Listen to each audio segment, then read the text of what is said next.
video kali ini saya akan membahas mengenai penyakit diabetes mellitus. Apa sih sebenarnya penyakit diabetes mellitus itu? Dan kira-kira apa ya penyebabnya? Yuk kita saksikan video ini.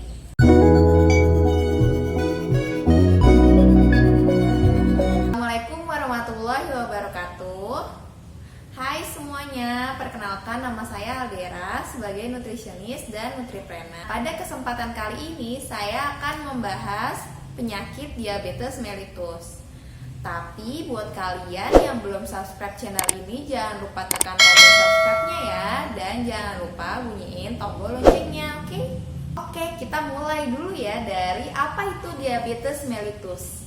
Jadi, diabetes mellitus merupakan suatu keadaan metabolik yang terjadi akibat adanya peningkatan kadar glukosa darah.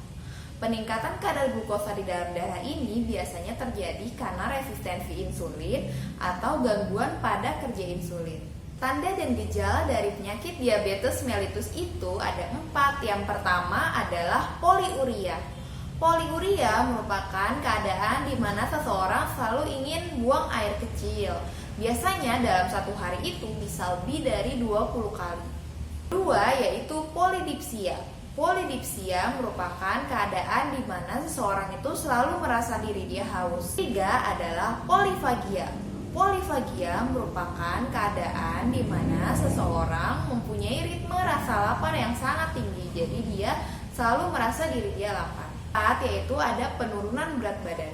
Penurunan berat badan ini biasanya terjadi dalam jangka waktu tertentu secara terus-menerus, secara perlahan dan tanpa disadari oleh orang tersebut. Jika kalian sudah mempunyai gejala tersebut, sebaiknya kalian periksakan kadar glukosa darah kalian.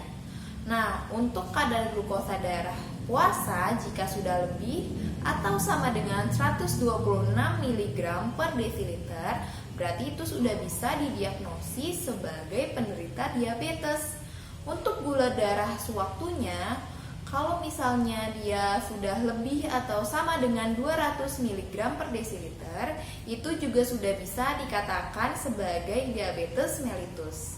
Jadi sebenarnya apa ya yang menyebabkan penyakit diabetes mellitus itu? Nah, di sini saya punya gambarannya. Layaknya sebuah mesin, manusia juga membutuhkan bahan bakar. Bahan bakar manusia tidak lain dan tidak bukan adalah bahan makanan. Yap, benar banget, makanan yang kita konsumsi yang terdiri dari karbohidrat, protein, dan juga lemak itu akan dicerna di dalam tubuh kita, dimulai dari mulut menuju lambung ke usus, baru diserap ke peredaran darah, lalu akan disalurkan ke organ-organ di seluruh tubuh. Hasil akhir dari karbohidrat adalah glukosa, hasil akhir dari protein adalah asam amino, dan hasil akhir dari lemak adalah asam lemak. Nah, untuk dapat digunakan sebagai sumber energi, glukosa itu harus masuk dulu ke dalam sel. Cara dia masuk ke dalam selnya tuh gimana sih? Cara dia glukosa itu masuk ke dalam sel itu dengan bantuan hormon insulin. Jadi hormon insulin ini merupakan hormon yang dikeluarkan oleh sel beta di dalam pankreas. Pankreas sendiri terdiri dari pulau-pulau Langerhans di mana terdapat sel alfa, sel beta, dan juga sel delta. Nah, sel alfa ini dia memproduksi hormon glukagon yang mempunyai peranan berkebalikan dari hormon insulin. Insulin sendiri diibaratkan sebagai anak kunci, di mana insulin ini berfungsi untuk membuka pintu sel sehingga glukosanya itu bisa masuk ke dalam sel dan dimetabolisme menjadi energi. Tapi pada penderita diabetes terjadi gangguan kerja insulin atau resistensi insulin sehingga glukosa tidak bisa masuk ke dalam sel.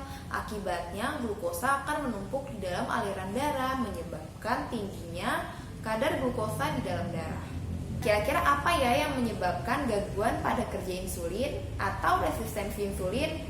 Nah, di sini saya akan menjelaskan 3 teori gangguan atau resistensi pada insulin. Teori pertama, glukotoksisitas.